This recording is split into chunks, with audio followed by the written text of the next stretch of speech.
આમ તમારી ને મારી જેવો મજાક કયો એક યુવાન પેટ્રોલ પંપ ઉપર નોકરી કરે. હવે પેટ્રોલ પુરાવા તો બધી ગાડીઓ આવવાની સ્વાભાવિક છે, એટલે ગાડીઓ પેટ્રોલ પુરાવા આવતી હતી. એવામાં એક વખત મર્સિડીઝ લઈને કોઈ ભાઈ આવ્યા, મસ્ત મજાની ગાડી. એટલે પેટ્રોલ પુરવાવાળો યુવાન અચંબિત થઈ ગયો, વાવ મસ્ત ગાડી છે. અને આપણે મસ્ત ગાડી જોઈએ એટલે આપણને થાય કે યાર આવી આપણી પાસે કેવી મજા આવે. એટલે યુવાનને પણ એમ હતું કે મારે આવી ગાડી લેવી જ. આમ ધ્યાનથી ગાડીને જોતો હતો એટલે શેઠ ગાડીની બહાર નીકળ્યા. એટલે શેઠ ગાડીની બહાર નીકળીને યુવાન હારે ચર્ચા કરે છે અને યુવાનને પૂછે છે કે કેમ આવી રીતે ગાડીને જોવે છે? કારણ કે મારું સપનું છે કે મારે આવી ગાડી લેવી છે, મારા જીવનની અંદર આવી મર્સિડીઝ લેવી છે અને આવી ગાડી ચલાવવી છે. શેઠ કે કંઈ વાંધો નહીં.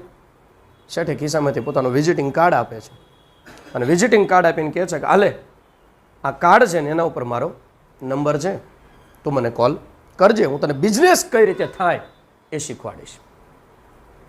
શેઠ તો ગાડી લઈને જતા રહ્યા. હવે આપણે ટેવ હોય ને કોઈક આપણને એમ કે હું તને શીખવાડીશ કે આ કરીશ કે તે કરે. હવે આ વાત કેટલાય આવે, એમ થોડુંક કઈ બિઝનેસમેન બની જવાય. હવે આમાં કેવું હોય કે ભાઈ એમ થોડીક ગાડી આવી જાય કરીને નાખી દઈશ ડસ્ટબિનમાં. સમય તો વીતી જાય છે ભાઈ, સમય વીતતો જાય છે. 5 વર્ષ જેવો સમયગાળો થાય છે, ભાઈ પેટ્રોલ જ પૂરે છે. એટલે પેટ્રોલ પંપ ઉપર પાછી એવી સેમ મર્સિડીઝ મસ્ત આવે છે. આમ ટગર ટગરી મર્સિડીઝને જોવે છે અને અંદરથી શેઠ બહાર નીકળે છે અને ઓલા છોકરાને એમ કહે છે કે તારું સપનું છે ને મર્સિડીઝ લેવી? હા મારું સપનું છે. તમને કેમ ખબર? મને ખબર છે. ઓકે, તમે ગઈ વખતે મર્સિડીઝ લઈને આવ્યા હતા ને એ જ છે ને? ના, એ નથી. તો તમે કોણ? કે ગઈ વખતે મર્સિડીઝ લઈને આવેલા ત્યારે તને એક કાર્ડ આપેલું અને તારા અને શેઠ વચ્ચે એક સંવાદ થયેલો અને શેઠ ગયા પછી તે કાર્ડને ડસ્ટબિનમાં ફેંકી દીધું. અને ત્યાં હું સફાઈ કર્મચારી તરીકે કામ કરતો હતો. મેં એક કાર્ડ ડસ્ટબિનમાંથી ઉઠાવ્યું અને મેં વિચાર્યું કે ખાલી એક ફોન જ કરવો છે ને, કદાચ એક ફોન કરવાથી મારું સપનું સાકાર થતું હોય, કદાચ એક ફોન કરવાથી મને બિઝનેસ મળતો હોય તો કેમ ન કરું? મારે તો ખાલી એક ફોન જ કરવો છે ને, પછી જોયું જાય છે.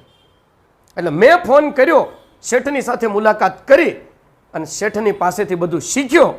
ત્યારે જેમ શેઠ એની મર્સિડીઝ લઈને આવ્યા હતા, આજે હું મારી ખુદની મર્સિડીઝ લઈને આવ્યો છું, મારા પૈસાની. કારણ કે શેઠે મને એ બિઝનેસ શીખવાડ્યો.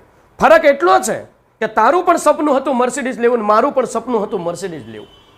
તે આવેલી તકને ડસ્ટબિનમાં ફેંકી દીધેલી અને ડસ્ટબિનમાં ફેંકેલી તકને મેં ઝડપી લીધી એટલે મારું સપનું સાકાર થયું. એમ જીવનની અંદર તમારે સપનું સાકાર કરવાની જો સૌથી મોટી તક હોય તો તમારા માટે ધોરણ 10 અને ધોરણ 12ના બોર્ડનું વર્ષ છે. આ તમને મળેલી અમૂલ્ય તક છે. આને ડસ્ટબિનમાં ફેંકવાની નથી, ઝડપી લેવાની છે. શું કરવાનું છે? ઝડપી લેવાની. અત્યાર સુધી તમે ખ્યાલમાં હશો કે ધોરણ 10 આ છે નહીં. જીવનમાં તક ક્યારેક જ મળે છે. ક્યારેય તક હંમેશા આવ નથી કરતી, ક્યારેક જ મળે છે. પણ તક જ્યારે મળે છે ને ત્યારે આપણે એની વેલ્યુ નથી હોતી. આજે તમે જુઓ, હજારો બાળકો એવા છે જેને ધોરણ 10 સુધી પહોંચતા પણ નથી. હજારો બાળકો એવા છે જે બાળ મજૂરીને કારણે ભણી પણ શકતા નથી. પણ તમને તમારું સપનું સાકાર કરવા માટે સૌથી મોટી તક મળી છે અને જવા ન દેતા. કારણ કે પહેલી વસ્તુ સમજવી જરૂરી છે કે તમે ભણો છો એ ખરેખર છે શું, તમને મળેલી અનમોલ